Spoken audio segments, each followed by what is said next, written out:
Okay, now then. Ouch. Ouch, ouch, ouch. Yeah, fortunately, I'd already talked to the wife about it.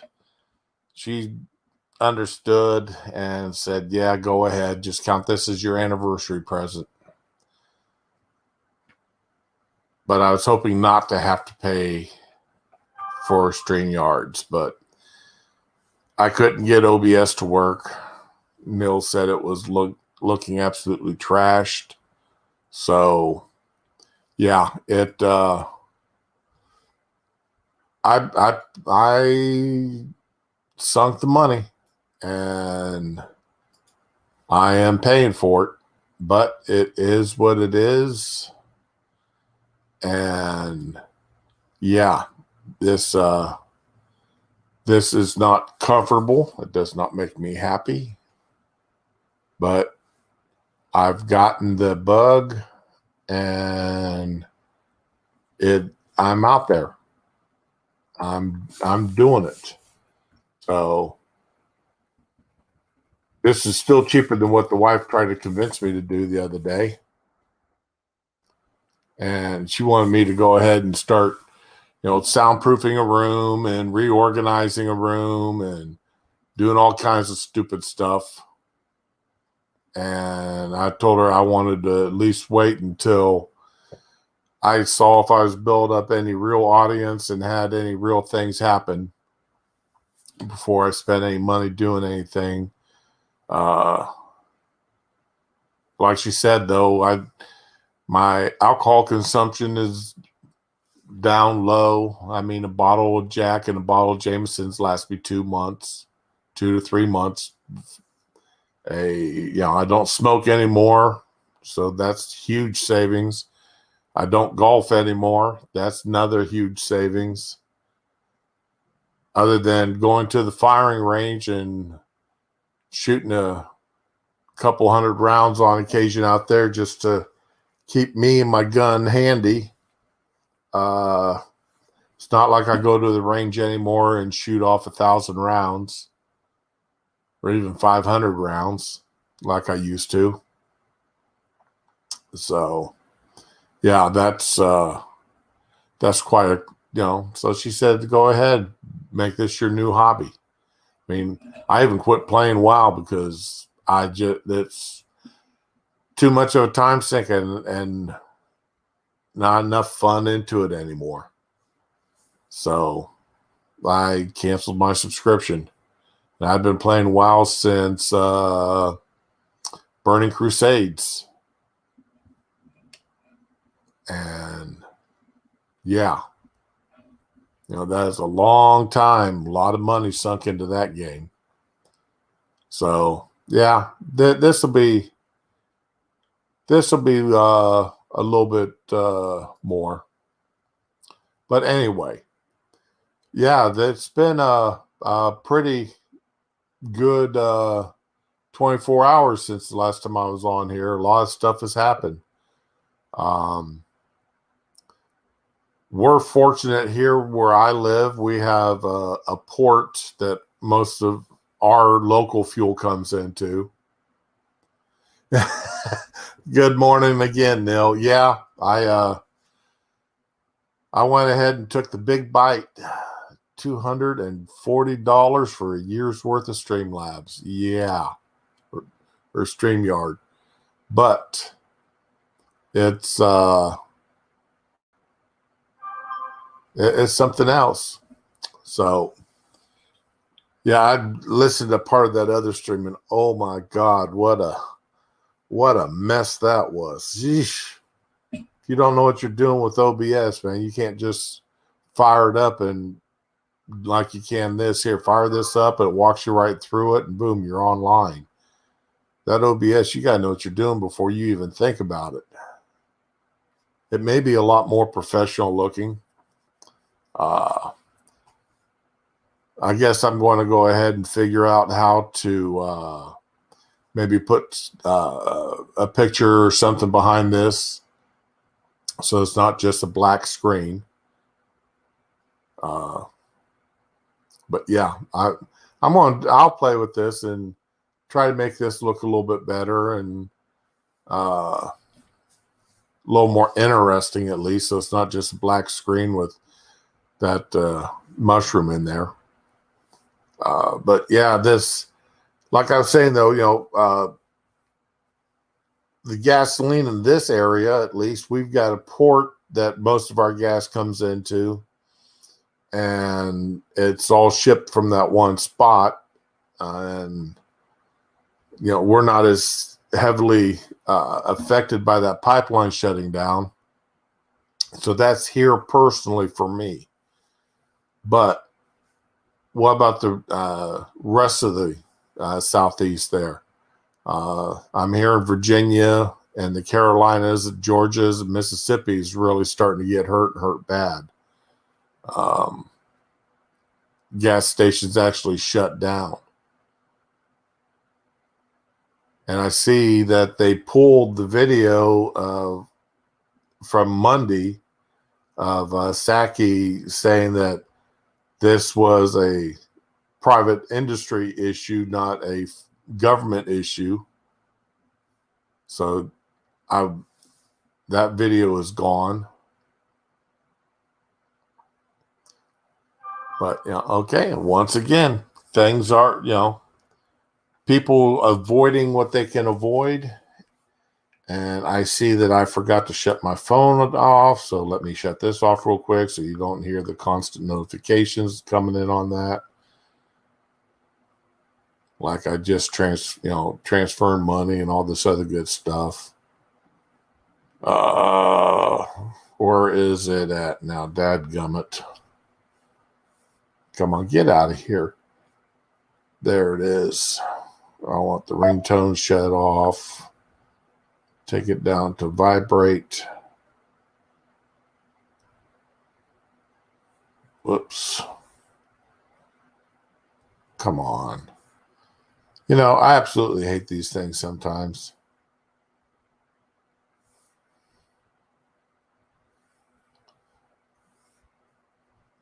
But get my phone put on vibrate. There it is. Voice, I don't care about that. I want to take that down. There we go. Got that. And where's my notifications? I do need my alarm on. I don't need to worry about that. Okay, I should be good now.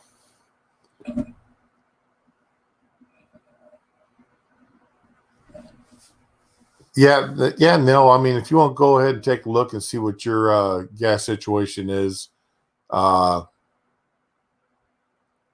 maybe, I don't know, maybe we should go, what was that program that Scribe and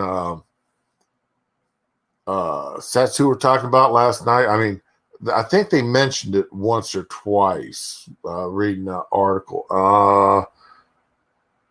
Fuel front, no, not fuel, petroleum,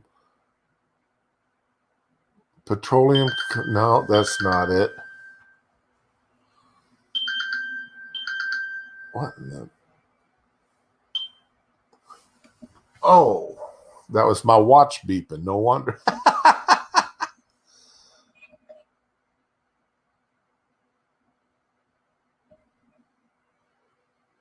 Brett Favre, wait a minute, Brett Favre owes Mississippi $600K for what? Whoa, isn't that reversed? Shouldn't that be reversed? That Mississippi owes Brett the money, or did Brett not take the money and not show up? But $500,000, over $600,000. Ooh, well, it's not like he doesn't have the money, but he may have to scrimp for a day or two. Somebody come after me for $600K, I just look at him and laugh. Hand him the turnip and say, "Start squeezing." Oh, what a joke! That's funny.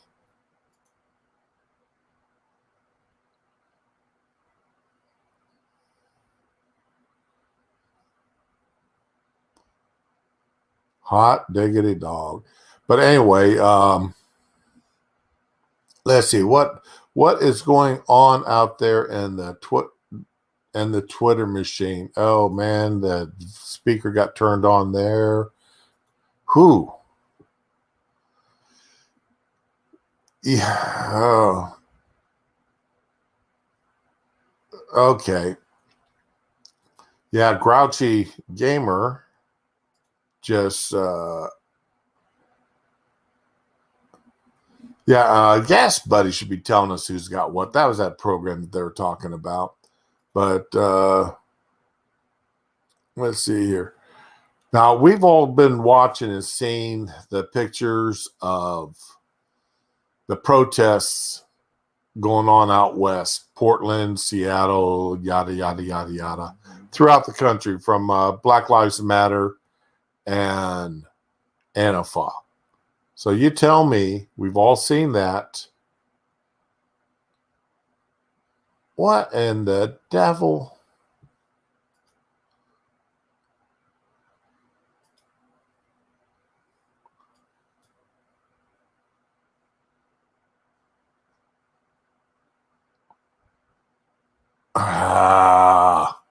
I hate that. Oh, Shady, what?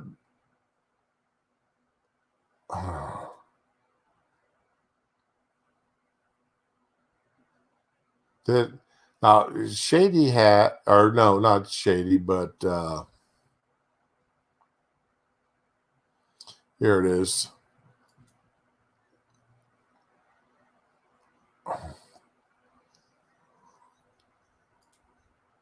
Okay, found it again. And let me open this up back up again, make certain that it works. Oh, yeah, I hate it when Twitter takes a jump on me like that. But, okay. Now, I'm not going to start the audio on that, share the audio, because you can't understand what he's saying anyway. But doesn't that look familiar of what we've been seeing here in the United States? Hamas terror rockets from Gaza hit a busload of people right outside Tel Aviv, injuring 8, including a little girl. Injured include a little girl. All right. What this is? If this here looks like terrorism, that the what about what's been happened out there in out west with all the fires they were setting? Yeah, grant this is from a terror rocket, but terrorism is terrorism. Trying to affect change through violence and the threat of violence is the definition of terrorism.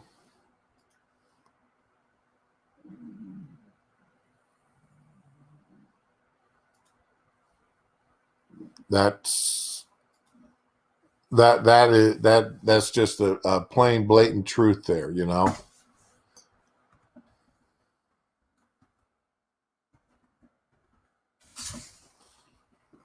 Okay. Come on, mouse. Start working, please. Thank you. And here we go. Come back over here.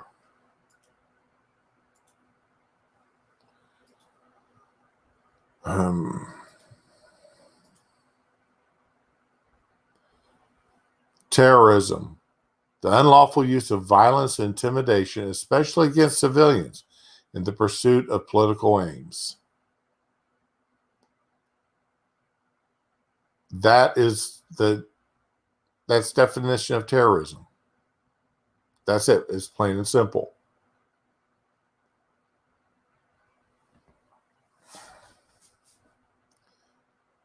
And when we have terrorism here in the United States, it seems to be by the left wing, it's not called that. It's not called terrorism. They find other ways of making it more palatable, acceptable. But you get a minor uprising like what happened on January 6th. And again, I don't support, they were stupid to go into the Capitol building. They were stupid to steal Pelosi's laptop. And any damage they did, was wrong. All right. But what they did then is just so absolutely minor in comparison to what the left has been doing for years. What made it so shocking to so many people, it was actually people on the right, conservatives and libertarians, who were actually doing it. They just couldn't understand it. They just can't believe that somebody on the right would do something like that.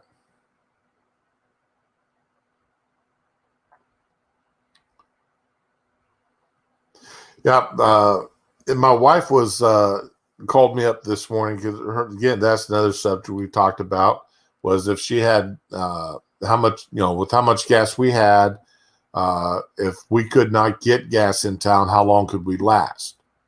Now, see, I fill up every Friday. I know that I use about 5 to 6 gallons of gas a week, but I don't do a lot of extraneous driving. If I'm going if I need something from downtown, I look to see what other things I've got to do downtown. I don't go downtown for one thing, come home, then turn around an hour later, go back downtown to buy something else. I buy it all at one time. And unless I really desperately need it at that moment, I wait until I go downtown again. I've had paychecks in my pocket and stuffed in my wallet for 4, 5, 6 days because I didn't have a need to drive by the bank to deposit it. Now, my wife, on the other hand, I just fill up when I get down below. When I get down below a half a tank. Okay. And how often does that happen? 2, 3 weeks sometimes, or a week. It depends. Well, how do you budget for your gas? I just buy it when I need it. I mean, I can't do like that. I fill my tank up every Friday when I go by the store. I go to the same store every Friday. There's a gas station right there. I pull in, I gas up. I go then I go to the store, do my grocery shopping, pick up my prescriptions, whatever I got going on, and then I come home. In fact, I don't even drive the same way home as I do going to the store, because I drive the way I do going to the store because that way I can stop in at the gas station. Then when I come home, I take a shorter route. When I say shorter, it's like a mile shorter. It's not that big of a difference as far as driving home. But anyway, the wife called me this morning. She filled up on the way to work, and she paid $3.07 for a tank per gas. So, yeah, there's a lot of gas stations who are posting out of gas signs. I was seeing that on Twitter this morning, and on the news, people showing that they were out of gas. But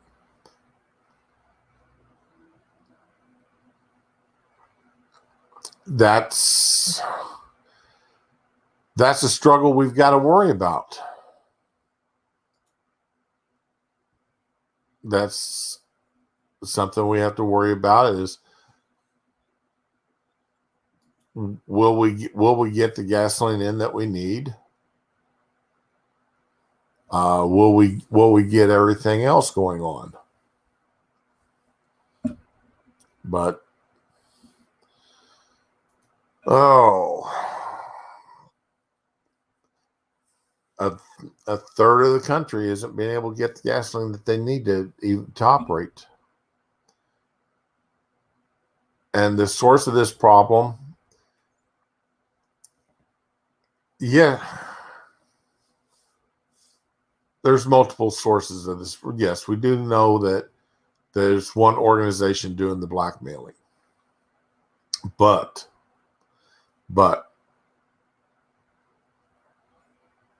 I've had my mind changed here, or reality set in. Yesterday, I was playing politics with it. No doubt about it. Today, reality is set in on this. The company that owns that pipeline, it is evident that they weren't taking the proper steps to prevent their computer system from being hacked. They didn't spend the money.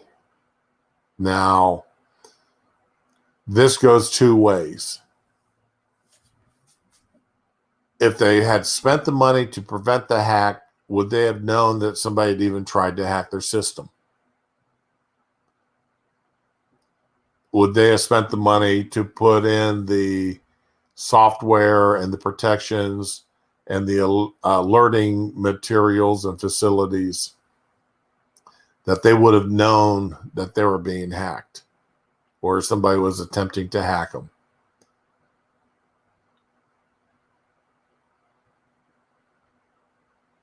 You think it was on purpose, the second pipeline?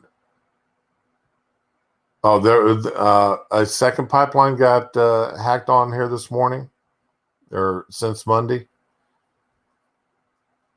But so that's the company's fault there. Companies are responsible for maintaining their security on their computer systems. I don't personally know. I don't work for this company. I don't know what their setup is like. I would imagine that they had their setup, being as it was on the internet for somebody to be able to hack it, that it wasn't an enclosed system. And when I say that, is that you had to be on site in order to do any inputs to the system.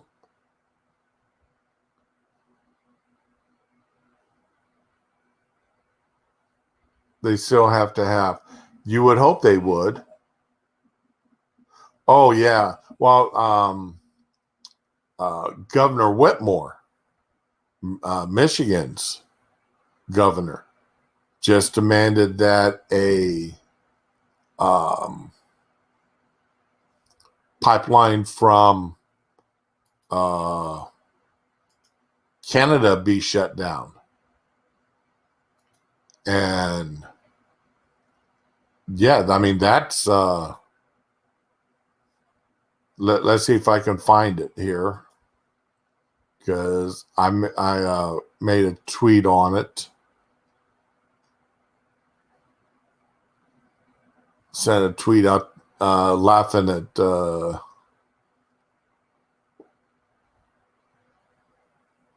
where did it go? Where did it go?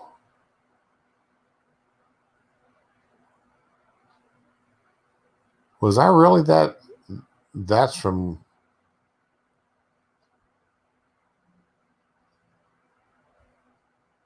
Okay, come on, man.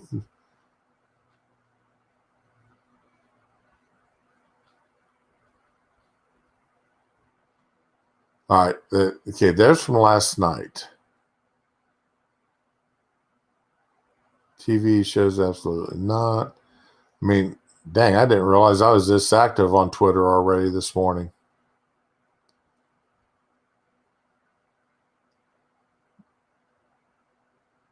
Yeah, I was active already this morning. I'm surprised. Here we go. I found it. There's a Guardian story. And let me...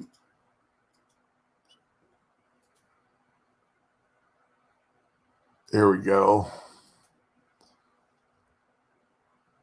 Michigan orders... Is that out there yet? Come on, StreamYards. Okay, there we go. Yep. Michigan orders closure of pipeline in escalating dispute with Canada. Yeah. Isn't this absolutely wonderful? All right, got that big enough for it can be seen, I hope. Let me come over here and take a look.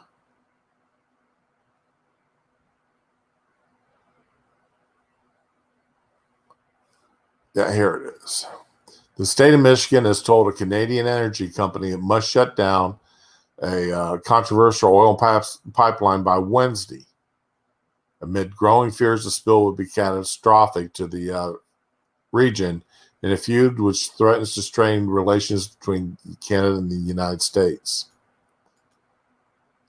So we've got one pipeline that is shut down because of hackers, and now Whitmore is ordering a Canadian company to shut their pipeline down.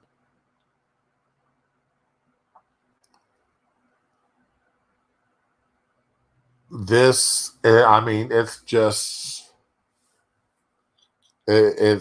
amazing. This is the company saying it's never experienced a leak and is currently working tunnel beneath the lake bed to improve the safety. But in the last 2 years, the pipeline's been struck by boat anchors and cables. A different pipeline spilled 3.2 million liters of oil into a river. That was in 2010, so that was 11 years ago. All right. Whitmer, who's campaigned on shutting down the pipelines, received support from Democratic attorney generals and, of course, environmental campaigners and indigenous communities. Oh, yeah. Of course, usual suspects have all jumped in there. Okay?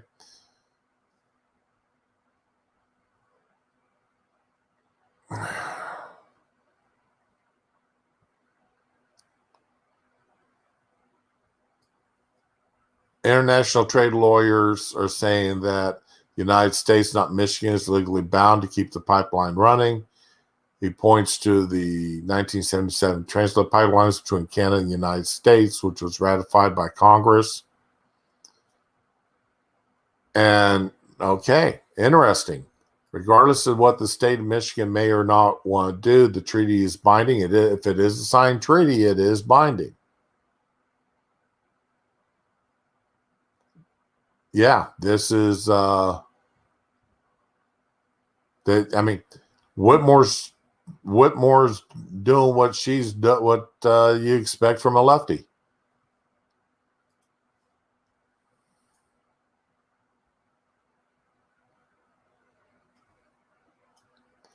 Oh, sure, I'll put that link in there for you. Copy that and paste.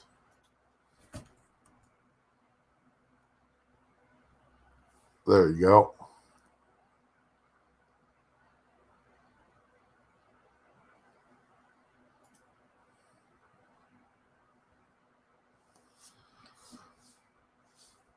So Whitmore's trying to violate a treaty between the United States and Canada.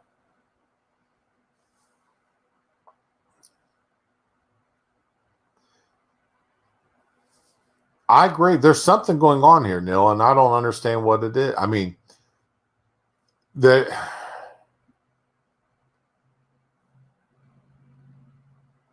conspiracy side of there's a conspiracy side of me that if I wanted to turn it on would say that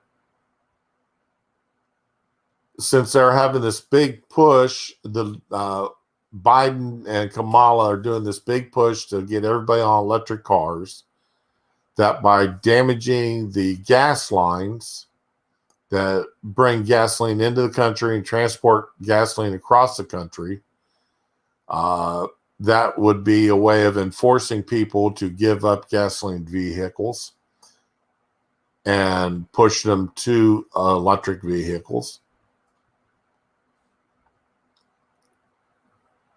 Being this would never have, we'd never have this problem if we were all electric. But the problem is the power grid of the United States is so susceptible to not only computer hijacking, but a physical attack. That was proven a few years ago when a third of the country lost electrical power.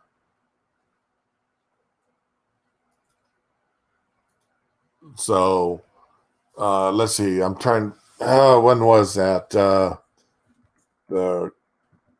Great Blackout.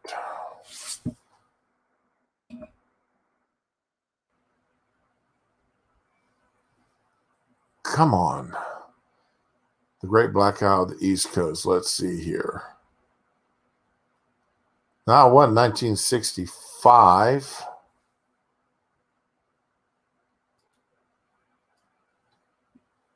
Because it just happened. It's happened more recently than that.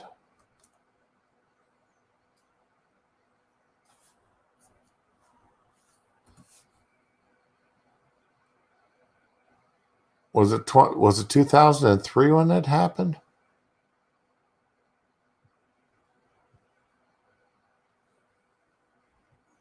Was it really that long ago? I thought it was late. I thought it was more recent than that.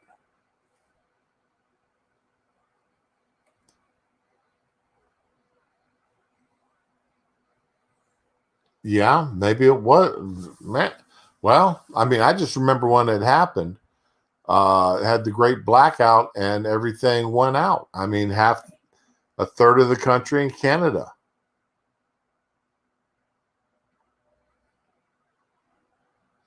Well, not only that, but the open land strip, call what it is, strip mining of the materials needed to make the batteries. And most of that's done in China. Yeah, in 2003, let me share this screen for you here. In 2003, there was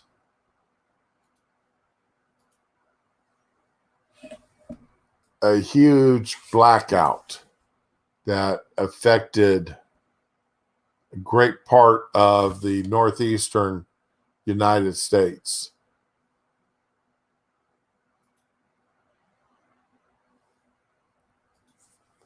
Let's see if this.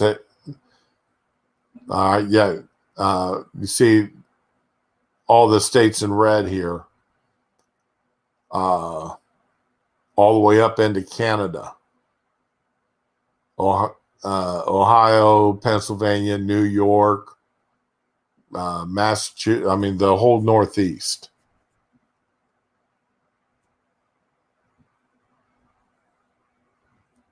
Whoops. There we go.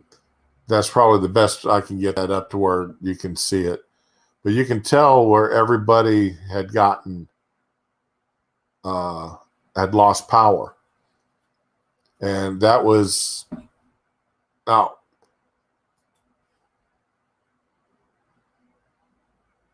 from Massachusetts westward to Michigan. Yeah, this was really big. This was really, really huge. In fact, this event was the premise for one of Oh, cripes. Now I can't. Premise for a movie with um, William. Oh, Lord. Why? This is why I hate some of the medicines I'm on.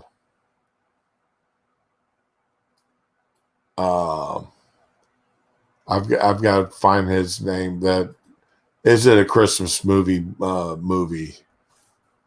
Okay. Is it?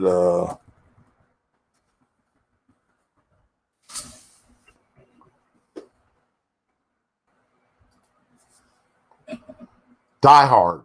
Okay, one of the Die Hard movies was based. Had a premise of terrorists attacking the grid, and both physically and by um, actually blowing up key nodes. And and of course anybody who then later on, because of that movie, went ahead and did some more, looked into it, and yeah, it could actually happen because of the way the electrical system is laid out in the country. It wouldn't be as easy as what the movie made it out to be, of course, but it could happen. Physical attacks. So that's that I mean, it ain't pretty. It isn't pretty. But yeah, 2003. I could have swore it was a lot more recent than that, but I was wrong, because there was blackouts and just like citywide blackouts in New York in 77. There was another blackout in 65. There was India had a huge blackout in 2012. 2011, the Southwest had a blackout. Southwest of the United States in 2011. So, yeah, there's been multiple times where different parts of the country or different large cities had blackouts, and a lot of things happened which weren't.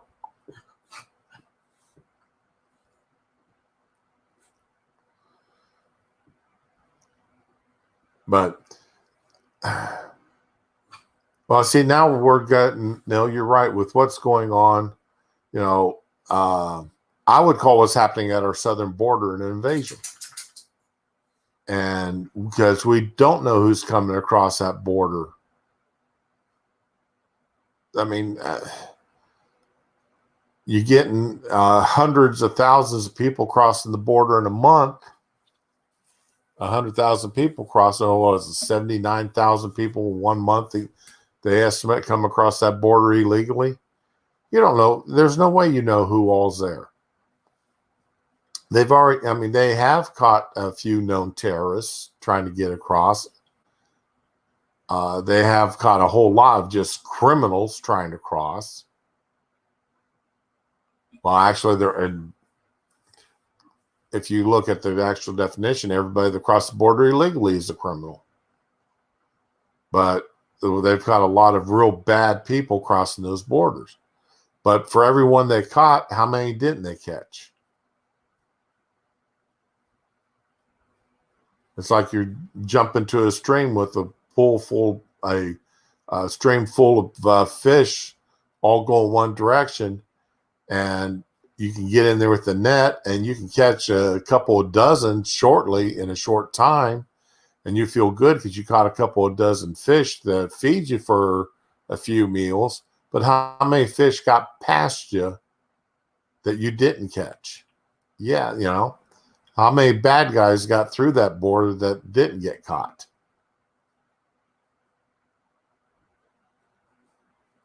But there's damn few people actually asking that question.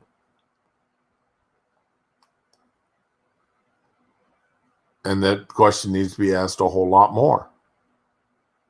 They're not catching the people that needs to be caught because they are evading. They may be unskilled, they may be a lot of things, but they're not bumbling idiots. They've got some intelligence, they got some street smarts, they've got experience on how to avoid law enforcement. I don't care what race you are sneaking across the border. I'm more concerned that you're sneaking across the border illegally. I don't care how much money you got in your pocket, what you got between your legs, what or who you want to sleep with. None of that bothers me. None of that concerns me. What concerns me is, one, you're crossing the border illegally. You've already shown a great disdain for this country's laws by doing that. So what other laws are you willing to break to stay here? Are you going to steal somebody else's identity? Are you going to, by your willingness to work under the table, are you taking a job from an American citizen or somebody who is here legally? These are the things that gripe my shorts. I want answers to.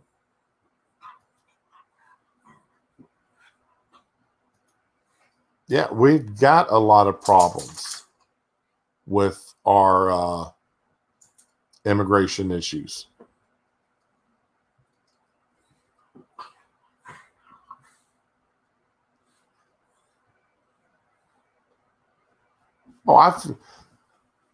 With where I work, I see people that I suspect that, I see people all the time that it's like, I question, are they here legally? I get handed a lot of Mexican ID cards. And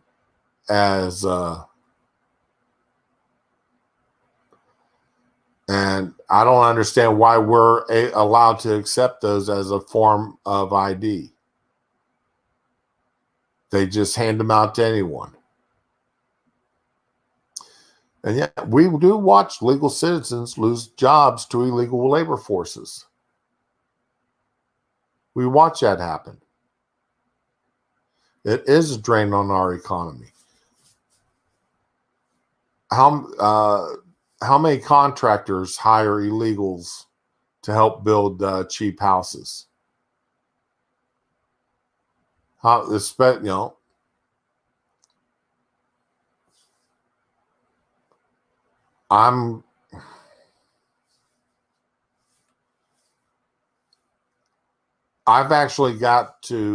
I've got 3 different translator programs on my cell phone that I have to use on a constant basis because I'm coming in contact with people who don't speak English.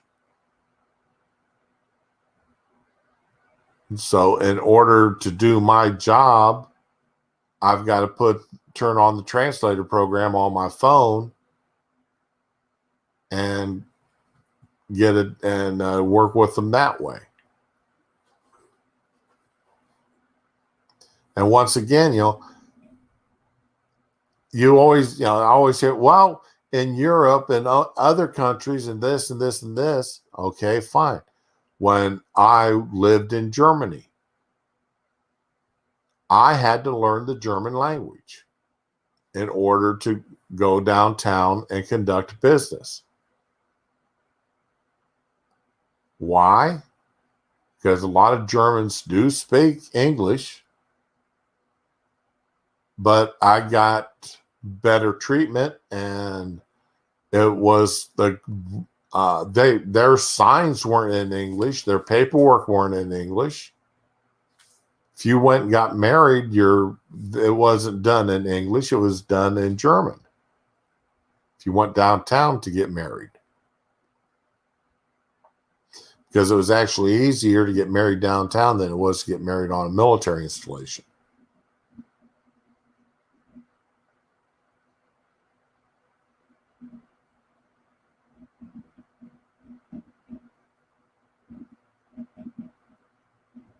Okay, so when construction market bombed out in 05 here, it started. Now you're lucky to get work in a new construction if you're legal. It's that bad there, huh?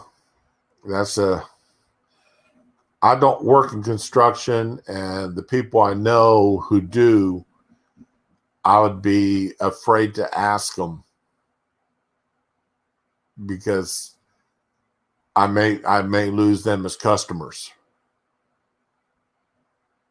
Because I've got a couple of companies will call me up and say they need to have 5, 6 doubles, and they're putting 3, 4, and 5 people in each room for a week or 2 or 3. And none of them speak English, or the head guy will speak broken English, enough to get understood.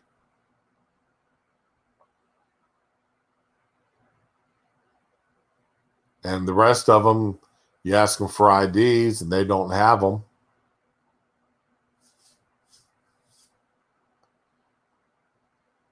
So, yeah,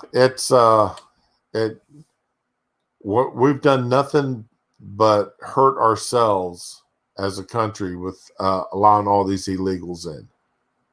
We've done nothing but hurt ourselves. France has finally learned that they've really hurt themselves with allowing all the immigration and refugees that they've allowed in. England is starting to face up to that. So the European countries are starting to realize what a lot of us on the right have been saying, that we were right, that allowing all these illegals and refugees and such to just swarm into the countries as they want is not good for the country.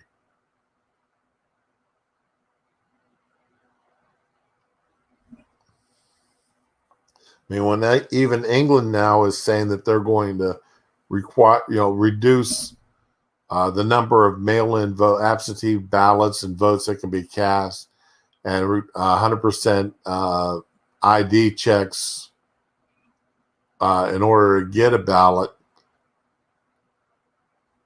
That just proves that we were right on all along, but we'll never see that.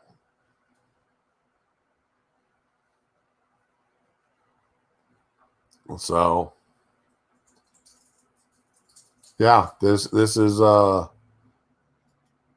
these are problems. These are problems. But now I'm going to go into a subject I think you'll be a little bit happier about there, Neil. Yesterday, the Congress had several people in there testifying about guns and gun laws.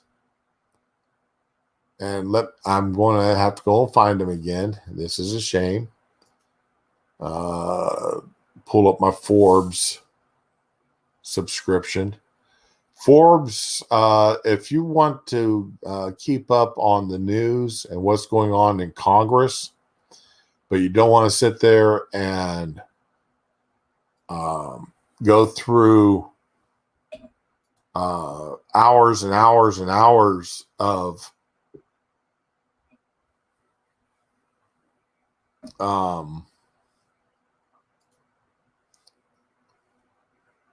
hours and hours and hours of testimony. This Forbes YouTube is something that you need to see.